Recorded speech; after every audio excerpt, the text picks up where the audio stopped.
प्रिय दर्शकों, नमस्कार। एक बार फिर से उपस्थित हूं आप सबके सामने शुक्रवार के कार्यक्रम में। विश्लेषण जन्म कुंडली का इस कार्यक्रम के अंतर्गत आपके सामने उपस्थित हूं एक कुंडली लेकर के। आरंभ करते हैं आज की यात्रा, जो घंटे भर की होगी। इत्मीनान से बैठ जाइए, कहीं नहीं जाना है, बिल्कुल सामने रहिए मेरे, और जरा उचक उचक करके देख लेना भोजन का भी समय हुआ है। शुरू करते हैं आज का कार्यक्रम।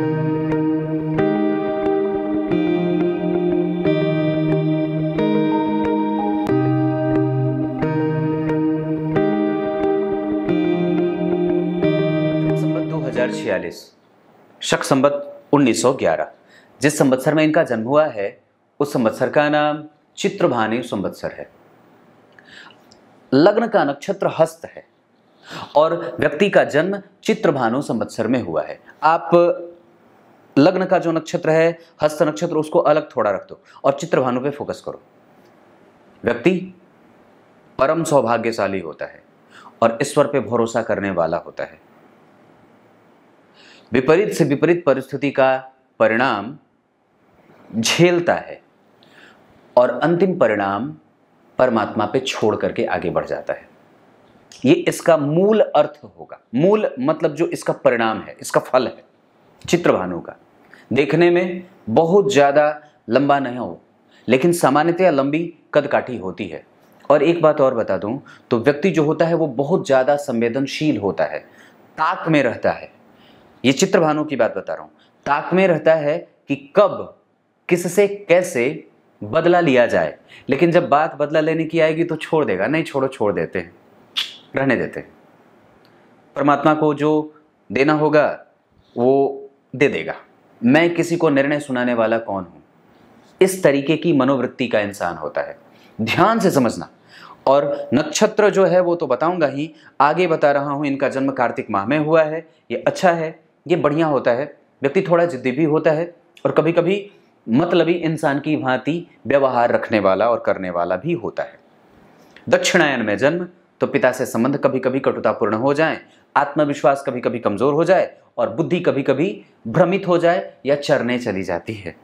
बुद्धि कभी कभी चरने चली जाती है, मतलब वो समझ ही ना आए उस व्यक्ति को कि क्या करना चाहिए और क्या नहीं करना चाहिए। निर्णयात्मक क्षमता कमजोर और व्यक्ति का प्रारब्ध जो होता है वो अच्छा होते हुए, मतलब पिछले जन्म का कर्म अच्छा होने के बावजूद कई बार उसके भाग्य को कमजोरी मिल जाती है, या यूं कह सकते हो कि वो अपना संपूर्ण लाभ नहीं उठा पाता है। कार्तिक माह में जन्म है, जिद्दी होगा पक्के तौर पे। हेमंत ऋतु, शुक्ल पक्ष के द्वितीय तिथि का जन्म। हेमंत ऋतु में जन्मा है, प्रेमी है, कामी है और सुखपूर्वक जीवन जीना चाहता है।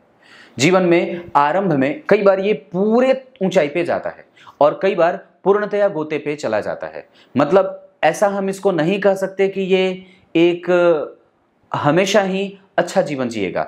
एक सामान्य कद का व्यक्ति होता है तो सामान्य से बेहतर जीवन जीता है। मतलब इसे एक सामान्य कुंडली नहीं कहूंगा, अभी तो कुंडली पे हूं ही नहीं, लेकिन हाँ एक ऐसी स्थिति जहां व्यक्ति सामान्यतया बेहतर ही होता है। सामान्य से शुरू करता है और बेहतर की तरफ बढ़ता है। सोमवार का जन्म, शांत, शुद्ध और परिष्कृत और श्रेष्ठतम स्थिति को प्राप्त करता है। हमेशा ही झगड़ा से मुक्त होना चाहता है और बहुत ज़्यादा चिंता नहीं करना चाहता। इसको चिंता बर्दाश्त नहीं है और ये मुक्त होना चाहता है। मतलब किसी भी तरीके से, चाहे अब जैसे होता क्या है कि कर्ज अगर किसी का ले ले, किसी का एहसान ले ले तो चुकाने के पीछे बड़ा भागता रहता है। अब वो ठीक वही बात हो जाती है जिस तरह से बच्चा अगर भूखा हो तो माता बेचैन रहती है, अरे थोड़ा तो खा लो, थोड़ा तो मुख में कुछ डाल लो। तो ये स्थिति जो होती है वो इस व्यक्ति की भी होती है। ऐसे इसका प्रभाव, ये व्यक्ति जो जन्मा है वो विशाखा नक्षत्र में जन्मा है तो कभी कभी क्रोध करेगा, गुस्सा करेगा, जल्दबाजी भी करेगा और कभी कभी हिंसक भी हो जाएगा। ये कभी कभी जैसी बात होती है।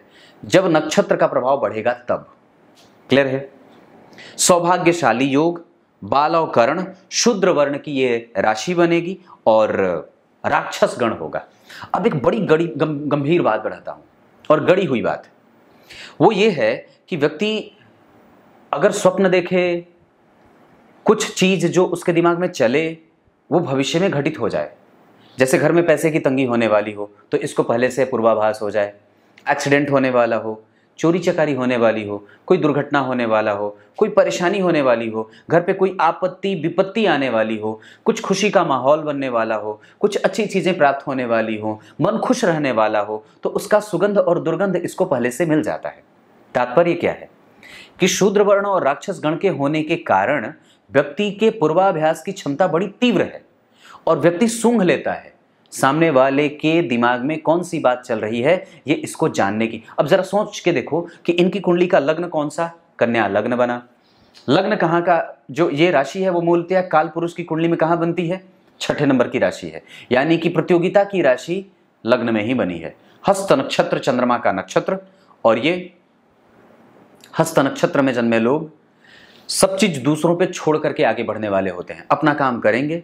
यह नक्षत्र है हस्त नक्षत्र, चंद्रमा का ये लग्न का नक्षत्र है, ये चंद्रमा का नक्षत्र नहीं है, ध्यान से समझने की बात है। ये चंद्रमा का नक्षत्र है जो कि लग्नेश भी नहीं है, लग्न जो बना है वो चंद्रमा के नक्षत्र हस्त का बना है। मतलब क्या है कि व्यक्ति शुद्ध है। और एक बात और है, जो व्यक्ति हमेशा ही अपने आप को शांत रखना चाहता है और परिणाम को परमात्मा के ऊपर छोड़ने वाला, मैंने जो उसमें बताई थी ना चित्रभानु वाले में, उस समय उस तरीके की बात बनती है, क्योंकि वहां पे भी वही बात घटित होती है। और एक बात और बताता हूं, दरअसल व्यक्ति जो होता है वो हमेशा ही खुश मिजाज और संवेदनशीलता की हद को कई बार जीवन में पार कर जाता है। दुख देख नहीं पाए, रक्त देख नहीं पाए, झेलने की क्षमता बड़ी कमजोर सी हो जाती है। और उसके बाद इनकी कुंडली में, अब मैं आपको इनकी कुंडली में ग्रह स्थिति बता देता हूं। कन्या लग्न की कुंडली जो मूलतः यहाँ की बनी है, लग्न यहाँ का बनना चाहिए था, मतलब 6ठे नंबर की राशि जो है वो लग्न में बने हैं। द्वितीय भाव 7 नंबर की राशि, जहां सूर्य बुध चंद्रमा और मंगल बैठे हैं। यहाँ सूर्य जो होते हैं वो जन्म कुंडली में व्यय भाव के अधिपति होकर के द्वितीय भाव में बैठे हैं। सामान्यतः ये व्यय की स्थिति को दिखाएंगे, नेत्रों की समस्या को दिखाते हैं। मंगल बैठे हैं जो पराक्रम के अधिपति होने के साथ साथ जन्म कुंडली के अष्टम के भी अधिपति होते हैं, धन भाव में बैठे हैं। अब जरा ध्यान से समझना, तो धन भाव में 4 ग्रहों का चतुर्ग्रही योग बना है। 4 ग्रहों का एक साथ बैठना एक साथ बड़ा अच्छा भी होगा, पर उसको देख कौन रहा है, जरा गौर करिए, उसको गुरु देख रहे हैं। यानी कि इन चारों भावों के अधिपति के ऊपर अगर गुरु की स्थिति बनेगी, जो कन्या लग्न की कुंडली के लिए द्विस्वाभाविक ये लग्न है, और चतुर्थ और दशम के अधिपति होकर के दशम भाव में, चतुर्थ और सप्तम के अधिपति होकर के दशम भाव में बैठ करके अष्टम भाव के अधिपति मंगल को देख रहे हैं। अष्टम भाव के अधिपति कौन, 8वां भाव, यहां ये पहला भाव है, तो अष्टम भाव के अधिपति मंगल पे उनकी 5वीं दृष्टि, 12वें भाव के अधिपति सूर्य के ऊपर 5वीं दृष्टि, बुध जो जन्म कुंडली में बनते हैं वो लग्न के ऊपर जन्म कुंडली में गुरु की दृष्टि 5वीं। ये रोजगार के भी अधिपति हैं। ये सप्तम भाव रोजगार का होता है, व्यवसाय का होता है, पार्टनर का होता है, समाज का होता है, माता के सुख का होता है, पत्नी का होता है, दाम्पत्य का होता है, और डेली बेसिस के इनकम का होता है। उस भाव के अधिपति ने इन सबको देखा है, व्यय भाव के अधिपति को, अष्टम भाव के अधिपति को और मंगल को, जो कि पराक्रम भाव के अधिपति हैं। उसके बाद यहाँ चंद्रमा भी बैठे हैं जो होते हैं जन्म कुंडली के लाभ भाव के अधिपति। यानी कि लग्न, लाभ, व्यय, पराक्रम, अष्टम, ये 5 भाव के अधिपति, और साथ ही साथ बुध और कहां के अधिपति होते हैं, जन्म कुंडली में बुध भी तो बैठे हैं, तो दशम के अधिपति। तो ये इतने सारे भाव के अधिपति गुरु से दृष्ट हैं। इसका परिणाम आगे बताऊंगा। यानी कि इतने सारे ग्रह यहां बैठे। अब चंद्रमा और बुध एक साथ बैठे और मंगल भी साथ में बैठा, तो व्यक्ति को दाहिने हिस्से में कंधे पे कई बार कुछ दाग जैसा हो जाता है, या कई बार वहां पे कुछ तिल हो जाए, मस्सा हो जाए, ऐसी स्थितियां होती हैं। या शरीर के दाहिने हिस्से में कई बार चोट ज्यादा लगती है, दाहिने पैर, दाहिने हाथ, दाहिने हथेली में, या फिर कंधे पे, या दाहिने सर पे, ऐसी स्थितियां बनती हैं। और वहां सूर्य और बुध दोनों एक साथ बैठे हैं तो व्यक्ति को बुद्धिमान भी बनाएंगे। सूर्य और चंद्रमा बैठे हैं तो वहां पे व्यक्ति के जीवन में निर्णय लेने की क्षमता को प्रभावित भी करेंगे कमजोरी से। गुरु ने चंद्रमा को देखा है, और ये चंद्रमा शुक्ल पक्ष के जन्म कुंडली में बन रहे हैं। जन्म कुंडली में चंद्रमा जो बनेंगे वो शुक्ल पक्ष के कौन से तिथि के बन रहे हैं, द्वितीय तिथि के, यानी कि पापक ग्रह होंगे। तो पापक ग्रह का चंद्रमा जो कि लाभ का अधिपति है, धन में बैठा है, गुरु से दृष्ट है, जो कि लाभ के कारक होते हैं। ध्यान से समझना, लाभ के अधिपति को गुरु ने देखा है, और गुरु उच्चाभिलाषी भी तो हैं। इस आधार पर गुरु का बल बढ़ेगा। गुरु और चंद्रमा का नवम पंचम में बैठना ये एक अच्छी बात होती है। चंद्रमा का अमावस्या दोष में जाना ये एक बुरी बात होती है जो व्यक्ति के डिसीजन मेकिंग कैपेसिटी को कमजोर करे, निर्णय लेने की क्षमता को कमजोर करने के साथ साथ व्यक्ति के बुद्धि लब्धि क्षमता को और याददाश्त की क्षमता को भी प्रभावित करे। बुद्धिमानी जितनी होनी चाहिए कई बार वो कमजोर हो जाती है और व्यक्ति को कई बार चीजें याद नहीं रहती। ये इसका एक प्रभाव होगा, पर उसका और भी प्रभाव बताऊंगा अलग अलग। चतुर्थ भाव में 9 नंबर की राशि द्विस्वाभाविक ये राशि, और गौर करना ये चारों ही राशियां, ये कन्या राशि जो होती है ना, ये एक स्त्री है, स्त्री है जो मशाल भी ली हुई है और फसल, सूखी हुई फसल एक हाथ में और दूसरे हाथ में मशाल। सोच के देखो इसका आत्मविश्वास कितना बली है। और वो बैठी किस पे है? वो बैठी है लहरदार सागर में, जिसमें समुद्र में लहरें हमेशा ही उद्दीपित होती हैं, मतलब जल रही हैं, लहर चल रहा है। लहर जो है वो बिल्कुल लहर में है, वो नाव, और जरा भी नाव पे लहर का प्रकोप बढ़ा तो आग भी लगेगी और नाव भी डूबेगी। मतलब इस व्यक्ति का आत्मविश्वास होना चाहिए उसके साथ, और व्यक्ति व्यावसायिक नेचर का होता है, खुश मिजाज होता है, प्रभावित करने वाला होता है, अपनी बुद्धि से सबको अपनी तरफ आकर्षित और आकृष्ट करने वाला होता है, अच्छे मुस्कान को धारण करने वाला, क्योंकि चंद्रमा बैठा है द्वितीय भाव में, मंगल बैठे हैं, चंद्र मंगल योग, सूर्य चंद्रमा का अमावस्या दोष, सूर्य और बुध का बुधादित्य योग, मंगल और बुध का शिक्षक योग, और व्यक्ति को पढ़ने पढ़ाने में मशगूल रखने वाला, सुख और खुशी दोनों में सामंजस्य बनाने वाला। क्लियर है? ये द्विस्वाभाविक राशि है, तो ना तो चर प्रकृति है ना तो स्थिर प्रकृति है। इस आधार पर व्यक्ति ना तो बहुत ज्यादा जल्दबाजी में है ना बहुत ज्यादा स्थिर है, मतलब एक सामान्य है स्थितियों में। अब जरा गौर करो तो यहाँ विषम संख्या में ये सारे ग्रह बैठे हैं, यहाँ पे सम संख्या की राशि बनी, यहाँ पे सम संख्या की राशि बनी, यहाँ पे विषम संख्या की पापग्रह की राशि बनने से ये बात अच्छी होती है। जन्म कुंडली में यहाँ पे विषम संख्या की राशि बनने से ये बात अच्छी बनती है, पापग्रह की राशि, ये अच्छी बात है। जन्म कुंडली में यहाँ पे सम संख्या की राशि बनने से थोड़ी सी कमजोरी और थोड़ा सा लाभ। 12वें भाव में सूर्य की राशि, सूर्य इस कुंडली में थोड़े कमजोर। क्लियर है? चतुर्थ भाव की बात कर रहा था और पता नहीं कहाँ कहाँ घुमाता हूँ। शुक्र और शनि ये दोनों मित्र, और कन्या लग्न की कुंडली के लिए जो शनि बनते हैं वो पंचम और छठे भाव के अधिपति होकर के, 5वें और 6वें इन दोनों भाव का आधिपत्य स्वीकार करते हैं, और मित्र के साथ, अपने मित्र परम मित्र के साथ बैठते हैं जो कि धन के अधिपति हैं। तो जरा गौर करो कि जन्म कुंडली में व्यय भाव के अधिपति सूर्य ने अपने आप को गुरु से दृष्ट रखा है, चंद्रमा के ऊपर भी गुरु की दृष्टि है, और धन भाव के अधिपति सुख भाव में आकर के किसके साथ बैठ रहे हैं? जन्म कुंडली में ऋणेश के साथ, यानी कि धन और ऋण का योग लगा है। व्यक्ति धन देने से बचे, किसी से रिस्क ना लेना, दो लोगों को मिलाने का काम ना करना, सेतु बनने का काम ना करना, एजेंट, शेयर ब्रोकर वगैरह इन सब चीजों से दूर रहना, क्योंकि सूर्य भी 12वें है और अमावस्या दोष भी लगा रहा है, और ऋण के अधिपति सुख में है। नौकरी के पीछे आप भाग सकते हो, नौकरी के योग हैं, और पैतृक संपत्ति से लाभ की स्थिति भी है। धन की स्थिति में 4 ग्रहों का बैठना जहां व्यक्ति को मजबूती भी देता है वहीं कमजोरी भी रहेगी। मैंने शुरू में ही बात कही थी, यह व्यक्ति की कुंडली में एक सामान्यतया सामान्य से बेहतर कुंडली की तरफ इसे बढ़ते हुए देखा जा रहा है। धन भाव में 4 ग्रहों का बैठना, उस पे गुरु का प्रभाव, ये व्यक्ति के धन के और ऐश्वर्य के सुख को, माता से सुख, पिता से सुख, पिता का धार्मिक होना, पिता का ज्ञान से संपन्न होना, और पिता को प्रैक्टिकल होना, बच्चे को सिखाने के लिए हमेशा ही प्रेरित करना, और बच्चे के लिए हमेशा ही चिंतित होना, ये सब बनाता है। ऐसा क्यों? मैंने क्यों कहा? ऐसा ही बोल दिया? नहीं, बताता हूं क्यों। जन्म कुंडली में देखो यहाँ पंचम भाव के अधिपति शनि, ये पंचम भाव जो होता है वो पिता और सबसे मिलने वाला प्रेम है, और ये मूलतया कहाँ बननी चाहिए? यहाँ बननी चाहिए, पर बना कहाँ है? यश भाव में। कर्म से यश का संबंध बनाना, और यहाँ पे 3 नंबर लिखा है, मतलब व्यक्ति को मेहनत भी करनी होगी। और जरा गौर करो तो इनकी कुंडली में गुरु ने ऋणेश को और ऋण भाव को दोनों को देखा है। गुरु ने ऋणेश को, जो शनि है, उनको देखे, और गुरु की दृष्टि यहाँ पे नवी भी पड़ रही है। इस वजह से व्यक्ति अगर चाहे तो अपने ज्ञान के बल पर, अपने बुद्धि के बल पर ऋण से मुक्त हो सकता है। अगर ऋण पे कभी चढ़ जाए तो, ऋण उसके ऊपर चढ़ जाए तो, या गुरु की दशा में वो व्यक्ति ऋण से मुक्त हो सकता है। बुध की दशा में या सूर्य की दशा में व्यक्ति ऋण से मुक्त हो सकता है।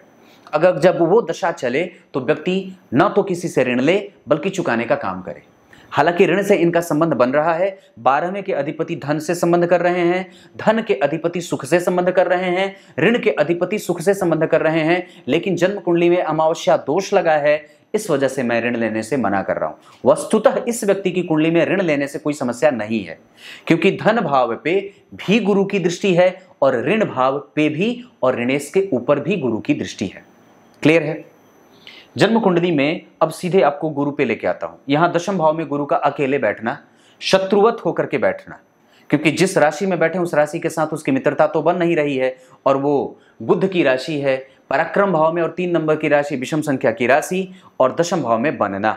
गुरु वहां वक्री हुए हैं 17 डिग्री के, उनका कुछ परिणाम भाग्य का भी मिलेगा, यानी कि वो शुक्र की राशि से प्रभावित होकर के भी परिणाम करेंगे। क्रमशः 60%।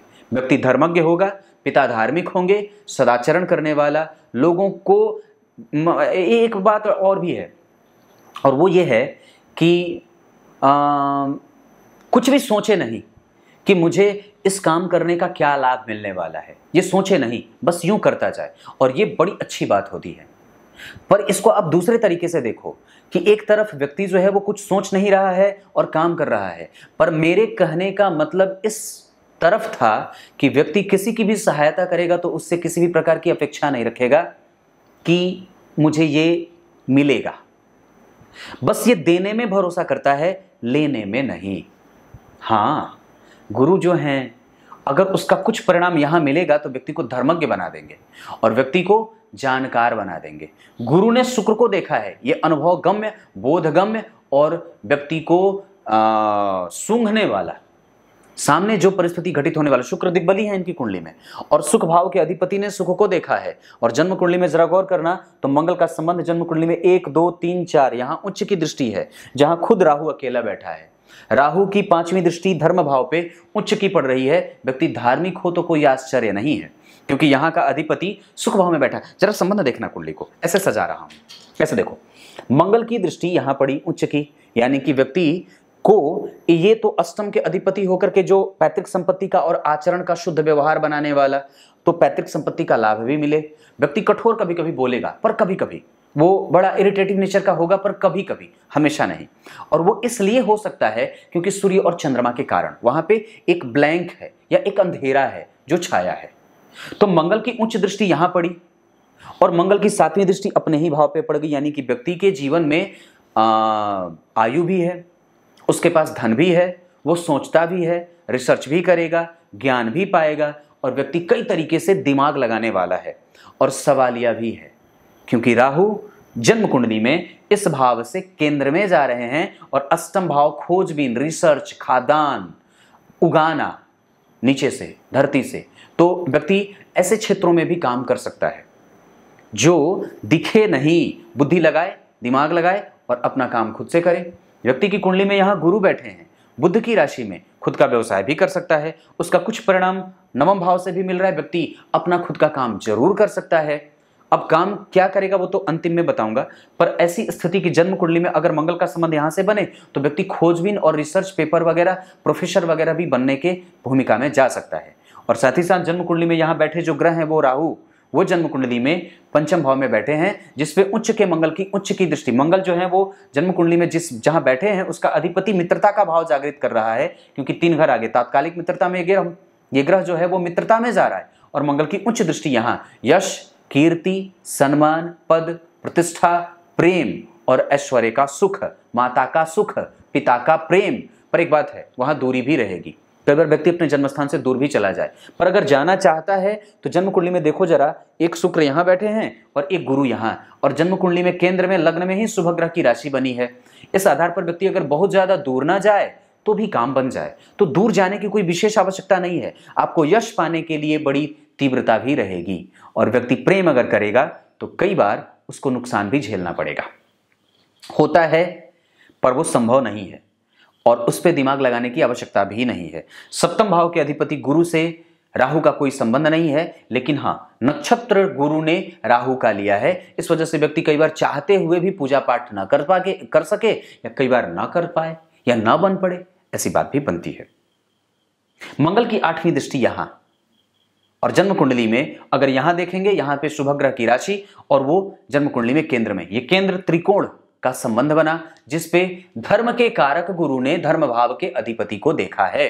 इस वजह से व्यक्ति सामाजिक क्षेत्र, सोशल स्टडी, सामाजिक अध्ययन और साइकोलॉजी और सामाजिक क्षेत्र में, पत्रकारिता के क्षेत्र में, समाज की कमजोरी को निकाल करके वो सबके सामने प्रकट करने के क्षेत्र में, पत्रकारिता के क्षेत्र में, कम्युनिकेशन के क्षेत्र में, इंटरनेट के क्षेत्र में, कम्युनिकेशन का क्षेत्र बहुत बेहतर है।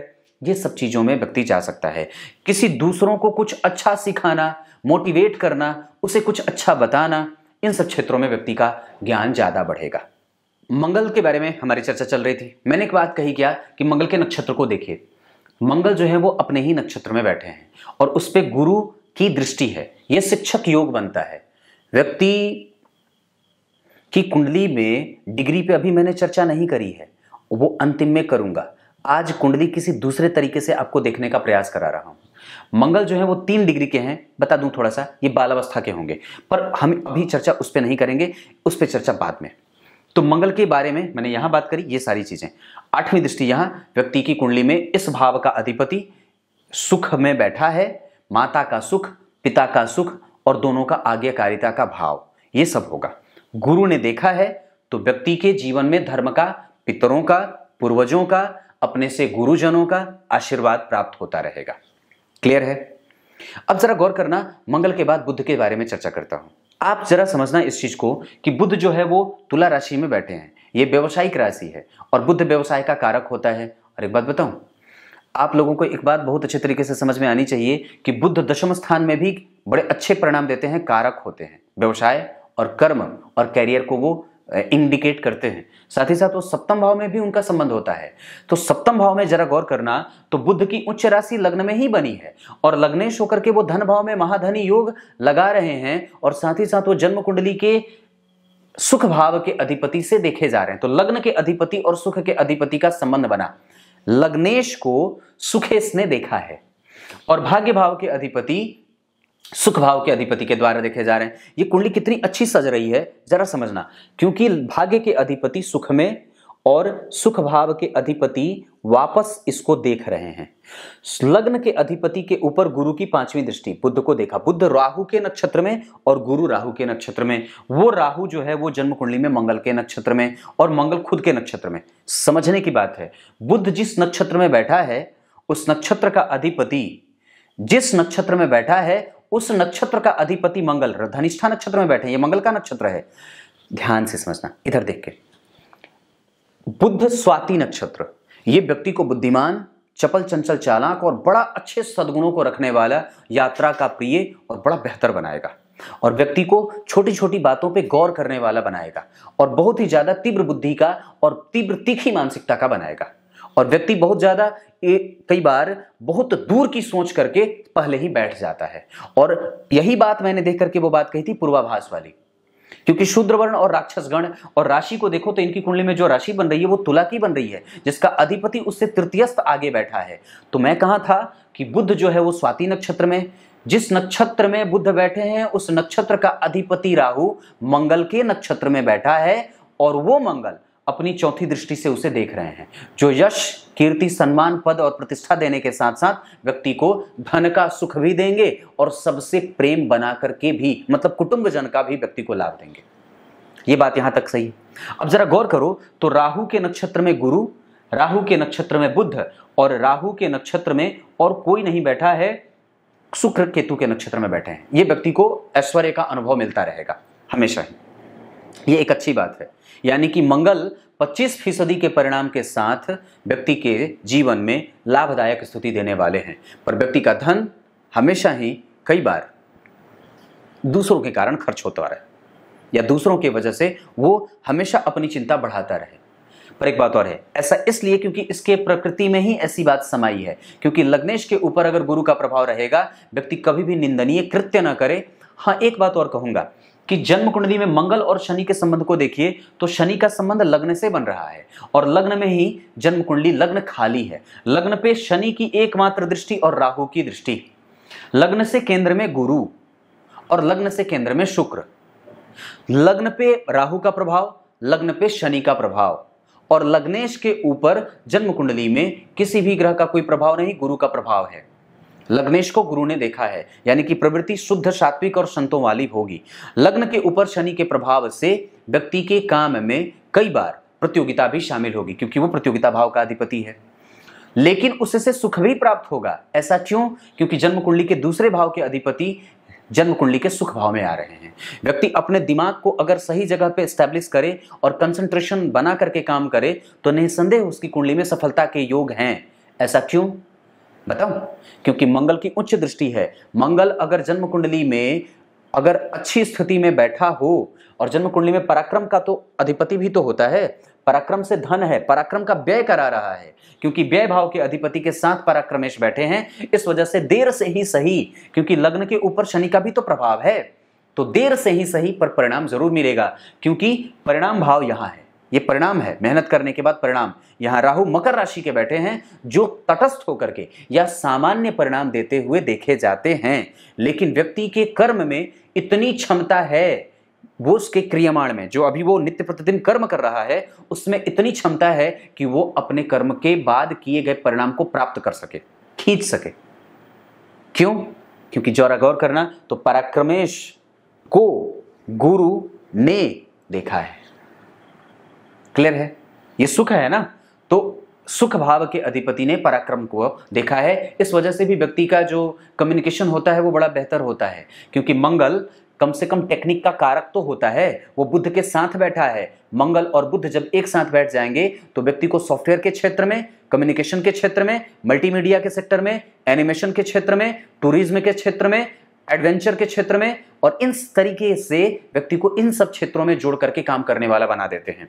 वैसे आपकी कुंडली में बुध जो बैठा है वो और गुरु जो बैठे हैं वो, इन दोनों का योग व्यक्ति को ऐसे एक कोमल क्षेत्र में ले जाकर के काम कराने वाले बनाते हैं, जहां व्यक्ति कुर्सी पे बैठ करके आराम से काम कर रहा होता है, सॉफ्ट स्किल का मालिक होता है, और उसमें व्यक्ति बहुत ही मजबूती से अपनी उपस्थिति दर्ज करा सकता है। अब आजकल होता क्या है कि कुंडली कुछ और कहती है और लोग कैरियर किसी और क्षेत्र में बनाते हैं। ये बात मंगल तक ही थी, बुध तक में था।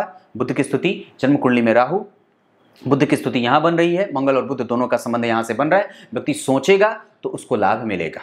गुरु का प्रभाव जन्म कुंडली में सुख के अधिपति सुख को देख रहे हैं। धन, मान, पद, प्रतिष्ठा, मानसिक सुख, मानसिक शांति, चीटिंग ना हो किसी के साथ, व्यक्ति के साथ कभी धोखा ना हो, कभी कोई धोखा ना हो, और व्यक्ति हमेशा ही बड़ा ही निरालंबी होता है, निर्वैर होता है। वो किसी से उसको बहुत ज्यादा न तो मतलब होती है और ना किसी से मतलब रखता है। वो अपने काम से काम रखे तो ज्यादा है। मतलब कुंडली इस नेचर को रखाने वाली बना रही है। अगर ये नहीं है तो बदल लो, क्योंकि गुरु आपकी कुंडली के लग्नेश को देख रहे हैं। वो व्यक्ति को जीवन में महत्वाकांक्षा कम और व्यक्ति को आध्यात्मिकता की तरफ ज्यादा ले जाना चाहते हैं। ये बात है।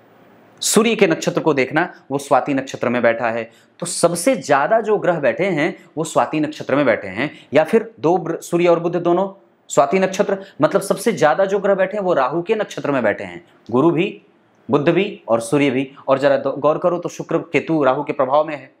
इस वजह से भी बात बनती है। अब जरा देखना तो चतुर्थ भाव को, तो चतुर्थ भाव के अधिपति गुरु जन्म कुंडली में किसी भी पाप से प्रभावित नहीं है। कोई भी उसको पापग्रह नहीं देख रहा है। शनि देख रहे हैं, जो कौन है? पंचमेश, यानी कि चतुर्थ भाव के अधिपति को पंचम भाव के अधिपति ने देखा। ये केंद्र त्रिकोण राजयोग भी बना, और गुरु ने शनि को देखा है। ये भी शिक्षक योग बनाते हैं। ये भी ऐसे क्षेत्र में काम करे, व्यक्ति टैक्स से संबंधित क्षेत्रों में काम कर ले, वन विभाग से संबंधित क्षेत्रों में काम कर ले, जल विभाग से संबंधित क्षेत्रों में काम कर ले, धातु से संबंधित क्षेत्रों में, कई बार तकनीक और मल्टीनेशनल कंपनी में जुड़ करके काम कर ले, कई प्रौद्योगिकी से संबंधित क्षेत्रों में जुड़ करके काम कर ले। प्राइवेट सेक्टर का भी काम व्यक्ति को बनता है। अगर व्यक्ति की कुंडली में सरकारी नौकरी की बात करूं तो वो थोड़ी कम है, पर अगर सेंट्रल और स्टेट में अगर बात करते हैं तो उसमें सूर्य और चंद्रमा की जो स्थिति मैं देख रहा हूं उसके आधार पर स्टेट गवर्नमेंट या स्टेट पीसीएस की तैयारी भी व्यक्ति कर सकता है। सरकारी क्षेत्रों में स्टेट पीसीएस की तैयारी व्यक्ति आसानी से कर सकता है। वैसे ग्रुप सी लेवल की नौकरी व्यक्ति को आसानी से मिल जाएगी। ये बात बनती है, क्योंकि शनि जन्म कुंडली में केंद्र त्रिकोण राजयोग लगा रहे हैं, गुरु से देखे जा रहे हैं। वो प्रतियोगिता भाव के अधिपति होकर के चतुर्थ भाव में शुक्र के साथ बैठे हैं, जो कि जन्म कुंडली का धनेश है। तो धन और ऋण का योग लगा, व्यक्ति ऋण से सुख, माता से सुख प्राप्त करे, माता पिता का जबरदस्त आदर और सम्मान करता रहे। अगर इससे विपरीत स्थिति कुछ बन रही होगी तो निस्संदेह एक बार संपर्क कर लेना चाहिए। गुरु की बात कर रहा था मैं, गुरु ठीक है, वो उनका संबंध ठीक है, धन भाव को देख रहे हैं, धन के कारक होकर के, लाभ भाव के कारक होकर के, लाभ भाव के अधिपति को देख रहे हैं, ये अच्छी बात है। गुरु का संबंध यहाँ से चल अचल संपत्ति के प्राप्त करने का और उसका सुख व्यक्ति को मिल जाएगा। गुरु की नवी दृष्टि अगर प्रतियोगिता भाव पे पड़ेगी तो गुरु की दशा में नौकरी मिल जाए, बुध की दशा में नौकरी मिल जाए, उसके बाद शुक्र की दशा में नौकरी मिल जाए। ये दशाएं व्यक्ति के जीवन में महत्वपूर्ण हो सकती है। गुरु अकेले बैठे हैं और उस पर शनि का प्रभाव जो कि प्रतियोगिता भाव का अधिपति भी है, इस वजह से व्यक्ति को कई बार आलसी भी बनाता है। आलस्य रहे, प्रमाद रहे, देर तक जागने की आदत बन जाए, क्योंकि अमावस्या दोष भी लगा है और शनि लग्न को देख भी रहे हैं। उसके बाद गुरु जो है वो शनि से प्रभावित भी हो रहे हैं। अब जरा गौर करना बात कि इनकी कुंडली में गुरु की जो स्थिति है वो 17 डिग्री के हैं। इसका मतलब है कि वो युवावस्था में है और युवावस्था का जो ग्रह होगा वो आर्द्रा नक्षत्र में बैठा है। नवमांश कुंडली में वो स्वग्रही हो रहा है। इसका मतलब है कि लग्न कुंडली में जो ग्रह यहाँ बैठा है शत्रु की राशि में, वो नवमांश कुंडली में दशम भाव में अपनी ही राशि में बैठा है। और वहां पे गौर करना, वो ना अपनी ही राशि में नहीं, अपनी राशि में बैठा है, एकादशवें स्थान में अपनी राशि का लाभ में बैठा है, तो ये एक अच्छी बात होगी। वहां सूर्य नवमांश कुंडली में दिग्बली भी हो रहे हैं। यहाँ पे सूर्य व्यय भाव के अधिपति होकर के, जहां व्यक्ति के मानसिक चिंता, मानसिक उद्वेग, द्रोह पैदा करने वाला, हेडेक देने वाला, नेत्रों की ज्योति को कमजोर करने वाला, दाईं नेत्रों को प्रभावित करने वाला, भुजाओं को प्रभावित करने वाला, मानसिक वृत्तियों को कमजोर और कष्ट में रखने वाला बना देते हैं। ठीक वही स्थिति उस पे गुरु के प्रभाव से व्यक्ति का व्यय संतुलित हो, व्यक्ति को बाहर से लाभ मिले, क्योंकि विदेश भाव के अधिपति के ऊपर गुरु की दृष्टि है और गुरु दशम भाव में बैठे हैं। और वस्तुतः वो व्यक्ति को बहुत ही ज्यादा कोमल स्वभाव का बना रहे हैं। व्यक्ति को होना तो कोमल ही चाहिए। मंगल और सूर्य के प्रभाव से कभी कभी उग्र होगा पर फिर बाद में शांत हो जाए, तुरंत क्रोध करे और तुरंत शांत हो जाए। शुक्र की बात अगर करूं तो जन्म कुंडली में वो बनते हैं धन भाव के अधिपति। उनकी दूसरी राशि जन्म कुंडली में कहां बनेगी? भाग्य भाव में। यानी कि भाग्य भाव के अधिपति और धन भाव के अधिपति होकर के सुख में बैठे हैं। ये इस कुंडली की सबसे अच्छी स्थिति हो सकती है। ऐसा इसलिए क्योंकि इन दोनों भावों के कारक गुरु होते हैं और गुरु ने धन भाव के अधिपति को भी देखा है और भाग्य भाव के अधिपति को भी देखा है और उस भाव को भी देखा है जहां के वो भी कारक होते हैं गुरु और अपने अधिपति को। मतलब गुरु और शुक्र का संबंध इस कुंडली में व्यक्ति को बहुत ज्यादा अनुभवी और बहुत तह तक विचार करने वाला बना देते हैं और साथों साथ सबका आदर करने वाला, गोपालक, गाय की सेवा करने वाला और सबका संरक्षक होता है। ये बात बड़ी अजीब और बड़ी गंभीर है। माता को थोड़ा रोग रहेगा क्योंकि रोगेश आकर के बैठे हैं। तो कैसा रोग रहेगा? तो जरा गौर करना, गुरु से संबंधित नहीं, पेट से संबंधित, गैस्ट्रिक से संबंधित, गैस से संबंधित समस्याएं होंगी। हड्डियों का रोग होता है, पसलियों में दर्द की शिकायतें होती हैं और कई बार व्यक्ति को रक्त से संबंधित समस्या भी होती है, या तो माता को या तो खुद इसे। ये बात यहां तक क्लियर है। ये गुरु के बाद शुक्र की बात कर रहा था मैं। शुक्र बढ़िया बैठे हैं और ये बहुत अच्छी स्थिति में है। इनकी डिग्री अगर मैं देखता हूं तो ये शुक्र जो बैठे हैं वो बैठे हैं 0 डिग्री के हैं। अब ये कमजोर हो जाएंगे थोड़े से, मतलब बाल अवस्था के हैं। अब ग्रह जब बाल अवस्था का हो जाए तो अपनी दशाओं में खाली खिलाता फिलाता रहे, बचपना करे व्यक्ति। शुक्र की दशा जब आए तो व्यक्ति को जीवन में कोई लोभ ही ना रहे, जीवन से वो कुछ भी सीखने को उत्सुक ही ना हो, जीवन से कुछ समझने को बिल्कुल न्यूट्रल हो जाए। सामने लक्ष्य दिख रहा है पर फिर भी उस पर काम ना करे, ऐसी स्थितियां हो जाती हैं। बाल अवस्था का ग्रह कई बार 25% का परिणाम करता है और अपनी दशाओं में व्यक्ति को न्यूट्रल रख देता है, या फिर ये कह सकते हो कि अपनी दशाओं में व्यक्ति जो होता है वो मंगल भी बाल अवस्था का था, शुक्र भी बाल अवस्था के हैं। तो धन भाव के अधिपति और जन्म कुंडली के भाग्य भाव के अधिपति जब बाल अवस्था के होंगे तो उनके पास एक अतिरिक्त बल ये मिला कि वो दिग्बली होकर के बैठे हैं और भाग्य के कारक गुरु के द्वारा देखे जा रहे हैं और उस भाव के अधिपति भी उस भाव को देख रहे हैं। इस बात से उसका एक अतिरिक्त परिणाम भी प्राप्त हो रहा है। और षडबल में वैसे अगर एक बात कहूं तो इनकी कुंडली में मंगल, शनि, गुरु, बुध, चंद्रमा सारे के सारे ग्रह बहुत अच्छे बन रहे हैं। सूर्य थोड़े कमजोर जरूर बन रहे हैं।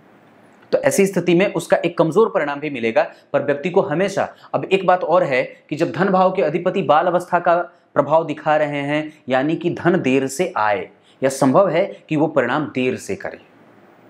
इस वजह से अब जब तक आप नहीं जानते थे तब तक नहीं जानते थे, अब तो जान गए। इस वजह से एक्टिव होना ही पड़ेगा और अपने जीवन को सही तरीके से ऑप्टिमिस्टिक विचारधारा की तरफ ले जाकर के एक शुद्धता की स्थिति को प्राप्त करने की तरफ अपना प्रयास बढ़ाना चाहिए। ये बात बनती है। तो ये शुक्र की बात रही। अब बात शनि की कर लेता हूं।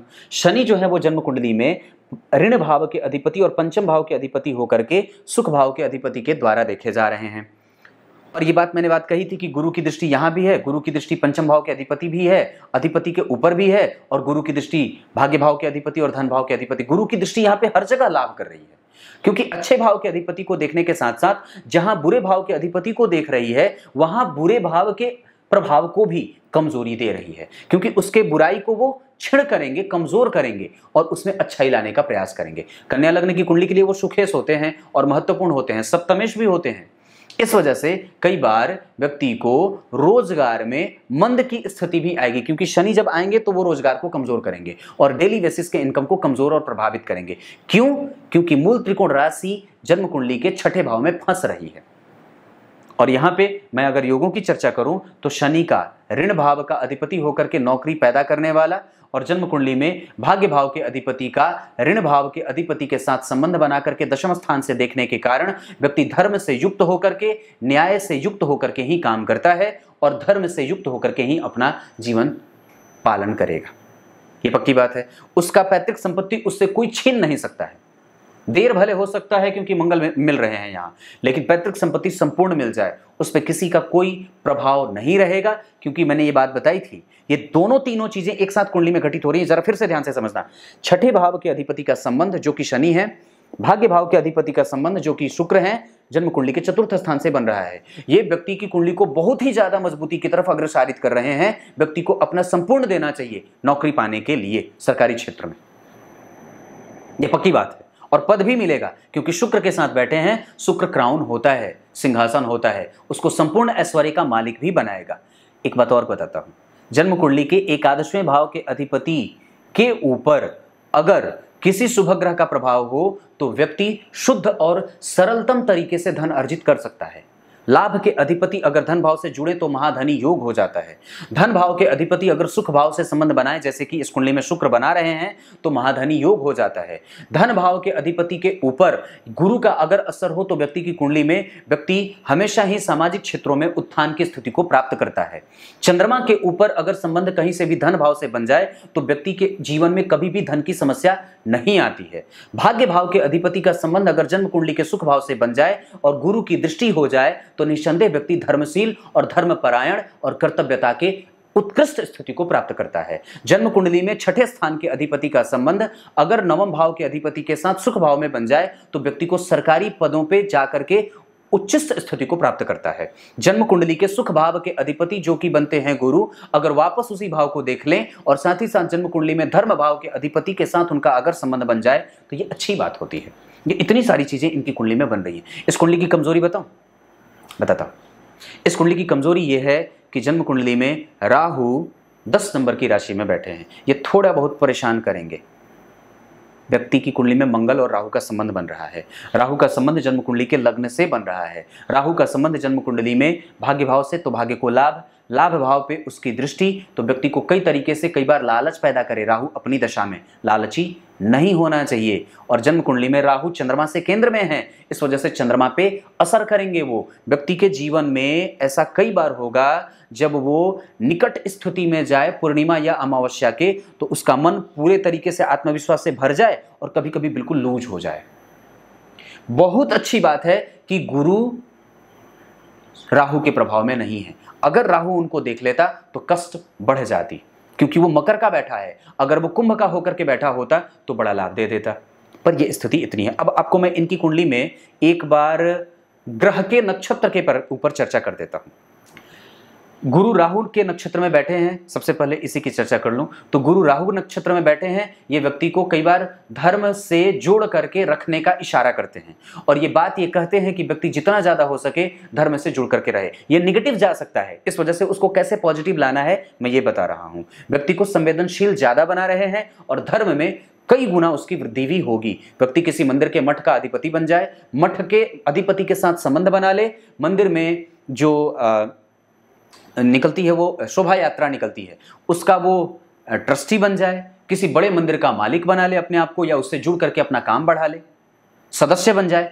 किसी मंदिर के संरक्षणकर्ता का उसका वो अपना उसमें नाम हासिल करवा ले और किसी मंदिर का ख्याल रखने लगे, मंदिर को धोने का काम संभाल ले, मंदिर के पुजारी के साथ संबंध विकसित कर ले, ये बात बनती है। व्यक्ति के जीवन का प्रारब्ध जन्म कुंडली में यहाँ पंचम भाव के अधिपति सुख भाव में बैठे हैं, शुक्र के साथ बैठे हैं, व्यक्ति नरक नहीं स्वर्ग भोग करके ही आया है और आगे भी इसकी 12वें भाव की स्थिति जन्म कुंडली के द्वितीय भाव में बन रही है, गुरु से दृष्ट है, यहाँ का अधिपति शनि के साथ है, न्याय होने वाला है। अष्टम भाव के अधिपति मंगल जन्म कुंडली में उसे देख रहे हैं, व्यक्ति को गहरे पानी से, सिंह वाले जानवरों से, ऊंचाई से, बिच्छू से, सर्प से, चाकू से, औजार से, अस्त्र शस्त्र से बच करके रहना चाहिए। हालांकि व्यक्ति गिरेगा, पड़ेगा, टूटेगा, फूटेगा पर नुकसान नहीं होता है, मृत्यु नहीं मिलती और नुकसान नहीं होता है। सूर्य चंद्रमा का अमावस्या दोष है, इस वजह से व्यक्ति को धन देर से आता हुआ दिख रहा है। पर हाँ, इतनी बात कहूंगा कि वहां पे इतने सारे ग्रहों के ऊपर अगर गुरु का प्रभाव रहेगा तो निस्संदेह वो सुखे से तो सुख जरूर दे ही देंगे। क्लियर है ये बात बनती है। ये इतनी स्थितियां। राहु जन्म कुंडली में मंगल के नक्षत्र में बैठे हैं। अब जरा राहु पे गौर करो तो त्रिकोण में बैठे और राहु ने त्रिकोण को देखा है, लाभ को देखा है और जन्म कुंडली में लग्न को देखा है। त्रिकोण नहीं है पर ये राहु जिस नक्षत्र में बैठे उस नक्षत्र का अधिपति जन्म कुंडली का त्रिक भाव का अधिपति है। इस वजह से राहु की दशा लालच पैदा कर सकती है और व्यक्ति के जीवन में कई बार उत्थान और पतन दोनों दिखा सकती है। ऐसी स्थिति में कि जन्म कुंडली में अगर राहु पंचम भाव से संबंध बनाते हैं तो ये खराब नहीं होते, क्योंकि मैंने एक कार्यक्रम में बात कही थी कि चतुर्थ के राहु और पंचम के राहु, दशम के राहु और एकादशवें के राहु अच्छे परिणाम देते हैं। यहाँ वो वृश्चिक नहीं कुंभ और नहीं कर्क, बल्कि यहां वो मकर के बैठे हैं, वो सामान्य परिणाम देंगे, ना तो बहुत ज्यादा अच्छा ना तो बहुत ज्यादा बुरा। अब ग्रह की डिग्री के आधार पर आपकी कुंडली में ग्रह अवस्था बता दूं तो सबसे पहले चर्चा करूंगा, सूर्य आपकी कुंडली में नीच के बैठे हैं, जिसका नीच भंग शनि और शुक्र दोनों केंद्र में आकर के कर रहे हैं। शनि जन्म कुंडली में बैठे हैं केंद्र में, क्योंकि जो ग्रह यहां उच्च का होता है तुला राशि में वो केंद्र में बैठा है। इस भाव का अधिपति शुक्र केंद्र में बैठा है, इस वजह से सूर्य का नीच भंग हो रहा है। दूसरी बात है, जन्म कुंडली में चंद्रमा वो जन्म कुंडली में मित्रता का भाव रख रहे हैं और अवस्था में वो बैठे हैं 28 डिग्री के, इस वजह से अमावस्या दोष लगेगा और मृतप्राय होने के कारण व्यक्ति को कमजोरी, निर्णय लेने की क्षमता, सर्दी खांसी जुकाम और प्रायः लिम्फोसाइट की कमी और शिव जी की पूजा ये बता रही है। मंगल जन्म कुंडली में मित्र की राशि में बैठे हैं, मित्रता का भाव रख रहे हैं, ये बात मैंने कही थी आरंभ में, और उनकी डिग्री की अवस्था जो बन रही है डिग्री 3 डिग्री की बालावस्था के कारण वो व्यक्ति को 25% का परिणाम करेंगे। उनकी दशा में व्यक्ति प्रायः लापरवाही भी बरतता है और अपने संपूर्ण ऊर्जा का संपूर्ण फल प्राप्त नहीं कर पाता है। बुध जन्म कुंडली में जो बैठे हैं उसके आधार पर वो 50% का परिणाम करते देखे जाएंगे और अपनी दशा काल में व्यक्ति की वाणी का प्रभाव, व्यक्ति के चरित्र का प्रभाव, व्यक्ति के बुद्धि का प्रभाव बढ़ जाता है और उसका प्रभाव कई गुना ज्यादा विकास करता है। गुरु जन्म कुंडली में युवावस्था के बैठे हैं, इनकी दशाएं जातक के जीवन में हमेशा ही अच्छे परिणाम देने वाली और साथ ही साथ व्यक्ति को रोगों से लड़ने की क्षमता, दुश्मनों को परास्त करने की क्षमता, बुद्धि के विकास की क्षमता में वृद्धि करने वाली होगी। गुरु धन से संबंधित समस्याओं को हरण करने वाले इस कुंडली में साबित होंगे। गुरु के बाद अगर शुक्र की बात करता हूं तो शुक्र इस कुंडली में थोड़े शत्रुवत व्यवहार करेंगे, शनि भी शत्रुवत व्यवहार करेंगे, लेकिन क्योंकि उस भाव के अधिपति उसको देख रहे हैं इस वजह से जितना शत्रुता ये पालेंगे उसको वो पॉजिटिविटी फिर से मिल जाएगी गुरु के दृष्टि के कारण। और वैसे भी एक बात बता दूं तो इस कुंडली के लिए शुक्र शुभदायी होते हैं, क्योंकि शुभ भाव के अधिपति दोनों अच्छे भाव, यहाँ ये द्वितीय भाव के अधिपति होकर के जन्म कुंडली में छठे भाव के अधिपति के साथ संबंध बना रहे हैं। इस वजह से व्यक्ति शुक्र की दशा में कभी कभी धन की और आर्थिक क्षति के नुकसान की स्थिति में भी जाएगा। जब शुक्र में शनि आएंगे तो हालांकि उसका लाभ ज्यादा मिलेगा, लाभ कम, लाभ ज्यादा, नुकसान कम, ये बात भी दिखती है। वो दोनों अच्छी स्थिति में है। जब शुक्र में शनि आएंगे तो अच्छी स्थिति रहेगी, जब गुरु में चंद्रमा आएंगे तो थोड़ी सी कमजोरी के बाद, गुरु में मंगल आएंगे तो थोड़ी बहुत कमजोरी के बाद परिणाम भी मिलेगा, गुरु में सूर्य आएंगे तो लाभ अच्छा मिले, गुरु में शुक्र आए तो भी लाभ अच्छा मिले, गुरु में शनि आए तो भी लाभ अच्छा मिले, ये बात बनती है। व्यक्ति अगर भवन वगैरह निर्माण करना चाहता है तो जन्म कुंडली में शुक्र की दशा का इंतजार कर ले, या शुक्र अंतर प्रत्यंतर में कभी आए तो भवन वगैरह का सुख भोग सकता है, गुरु की दशा में भवन वगैरह खरीद सकता है। कुछ नया इन्वेस्ट करना हो तो जन्म कुंडली में बुध की दशा का इंतजार कर ले, बाहर निकलना चाहे तो जन्म कुंडली में मंगल की दशा का इंतजार कर ले। मंगल की दशा अंतर प्रत्यंतर में भी अगर ये काम करोगे तो बिल्कुल बन जाओगे। आपकी कुंडली में बाहर जाने का योग कमजोर है, पर इतनी बात कहूंगा कि परमानेंट सेटल अगर होना चाहते हो तो मंगल की दशा में अगर प्रयास करोगे तो सफल हो जाओगे, क्योंकि उस भाव पे गुरु की दृष्टि है। हालांकि एक बात बता दूं तो अष्टम भाव से राहु का कोई संबंध नहीं है, न ही 12वें भाव के अधिपति से राहु का कोई सीधा संबंध बन रहा है, क्योंकि नक्षत्र ने, सूर्य ने राहु का नक्षत्र जरूर पकड़ा है और अष्टम भाव के अधिपति जरूर मंगल को देख रहे हैं। अष्टम भाव के अधिपति जो मंगल हैं वो जरूर राहु को देख रहे हैं। तो अगर थोड़ा बहुत प्रयास करे व्यक्ति तो निसंदेह जा सकता है और सेटल भी खुद को कर सकता है। इस कुंडली में पढ़ने पढ़ाने का काम बड़ा अच्छा रहेगा और व्यक्ति सॉफ्ट स्किल पे काम कर सकता है। इतनी सारी चीजें बता रखी हैं। कोई क्षेत्र छूट गया तो बता दो, बाकी की चर्चाएं कल करूंगा। तब तक के लिए बहुत बहुत नमस्कार।